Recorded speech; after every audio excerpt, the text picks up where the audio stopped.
How's it going, everybody? Texas Man here. I hope you guys are all having a fabulous day. Make sure you guys give this video a thumbs up if you guys really enjoy it. Subscribe if you guys have not already.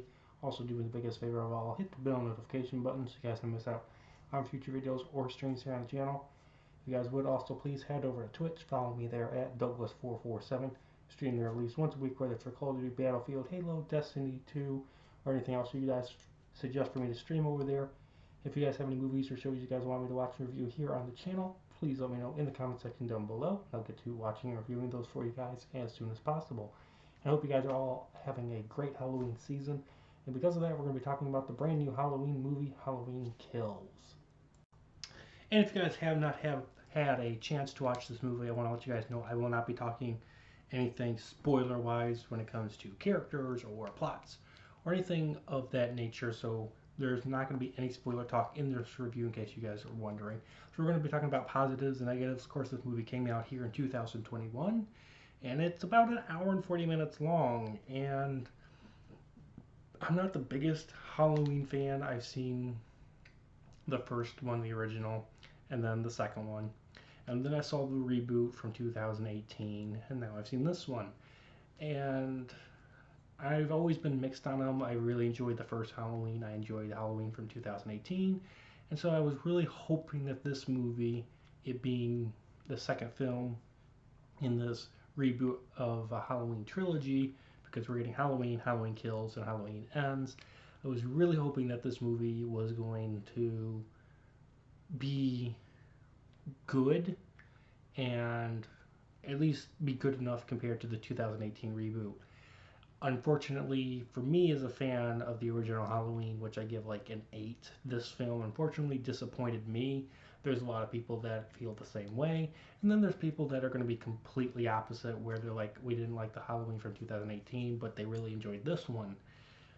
But I personally can't recommend rushing to the theaters to go see this. I would be one of those people that say, wait and wait until you can rent it or get it on Blu-ray or digital outlets and buy it that way. But I don't think this is a movie that necessarily you should run out and see. Yes, it is a Halloween movie, so people are going to go rush and see it for the Halloween season. But I don't think it's as good as the 2018 movie. I don't think it's as good as the first Halloween movie from all the way back when, because this movie is doing way too much in such a short runtime. Like I said, this movie is an hour and 40 minutes, and this movie is trying to cram in the fact that it's supposed to be a sequel to the original Halloween movie. It's trying to be a sequel to the 2018 reboot. It's trying to be its own Halloween standalone slasher film. It's trying to be a sequel in the middle of a trilogy, and it's also trying to be a setup film for Halloween Ends. And it's trying to do all these things with all these plot threads from different movies and trying to continue these characters and their character arcs and continue story arcs. And it's doing so, or at least it's attempting to do so, in such a short runtime. Everything's just crammed, and so there's no room for this movie to breathe. If this movie was like, I don't know, 2 hours and 10 minutes, giving an extra half an hour or so, I think would have done a tremendous benefit to the film.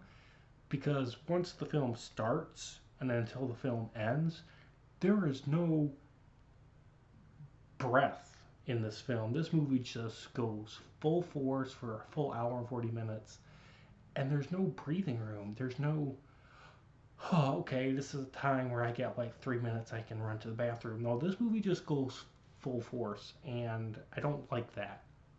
This movie doesn't have any breathing room because it's trying to do too much. And because it's also trying to do too much, I feel like it fails. It fails on being a standalone slasher film. It fails on being sequel film-like.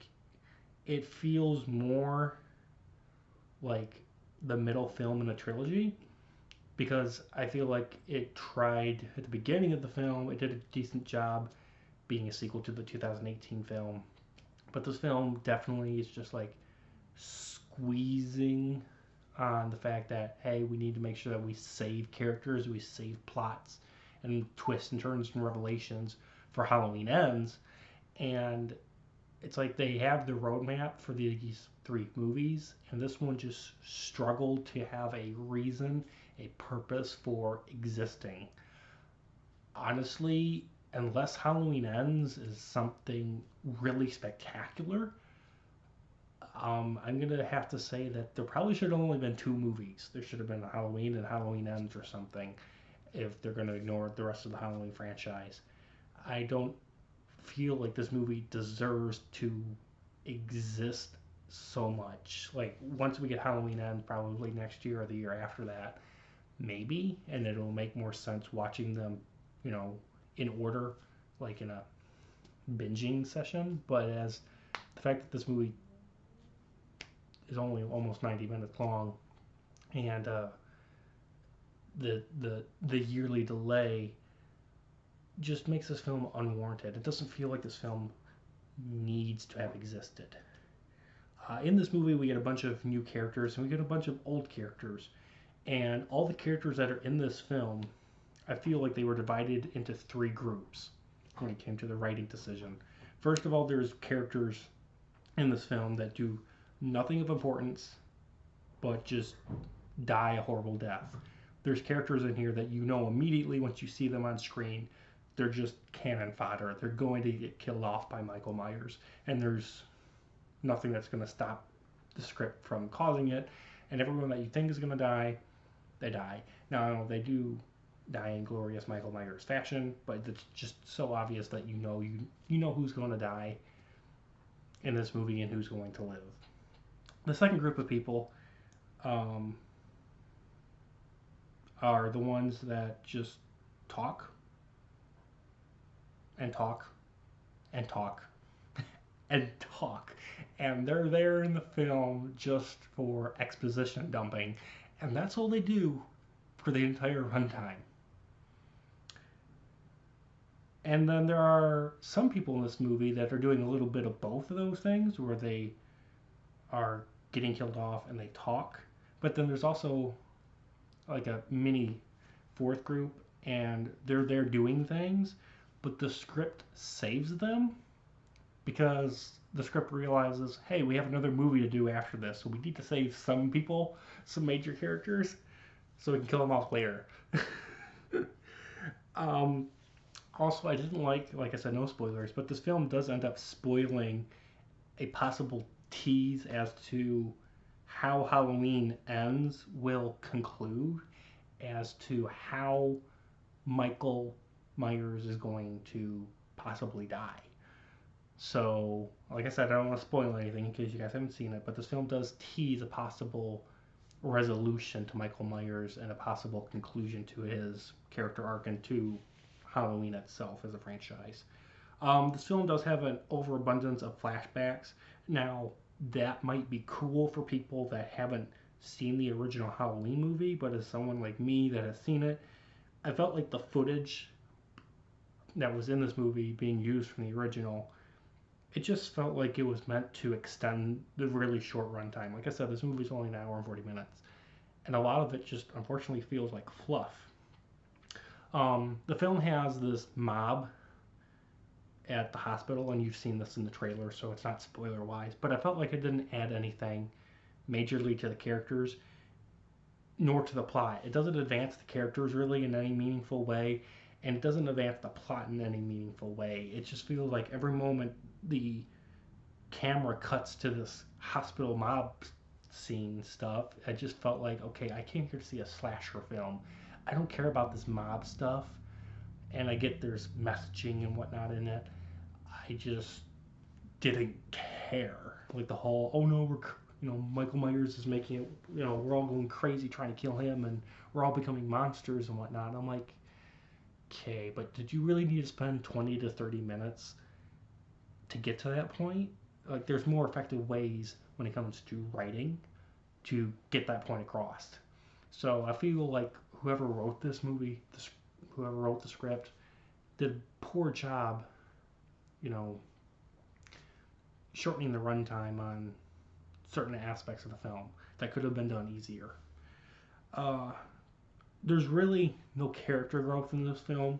There's no plot twist. There's no surprise revelations, and there's no real plot advancement. Like, all we really get is everyone from the Halloween from 2018 that survived. They're in this movie.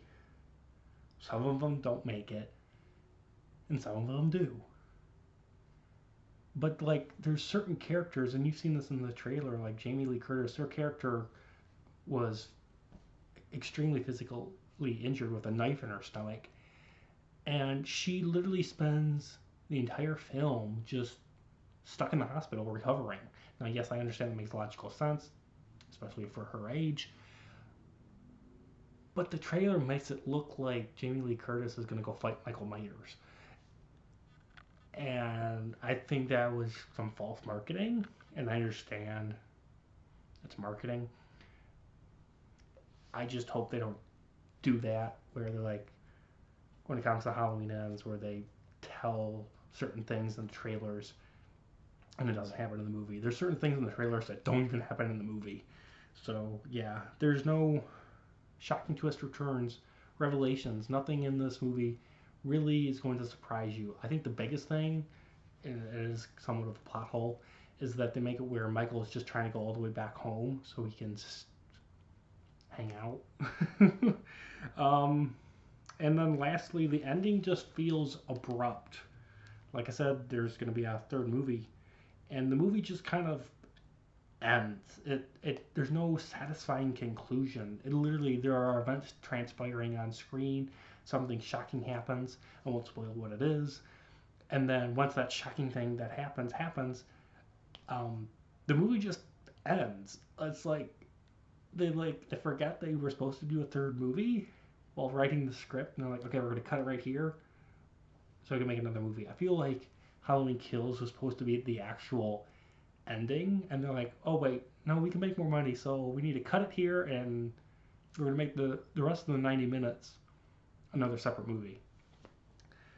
Overall, guys, Halloween Kills, it was a big disappointment to me. I really expected a lot more, and I do hope that Halloween Ends will be a satisfying conclusion to Michael Myers as a character, and for the Halloween franchise. I'm sure there'll be some sort of cliffhanger at the end of Halloween Ends so they can do another one in another decade.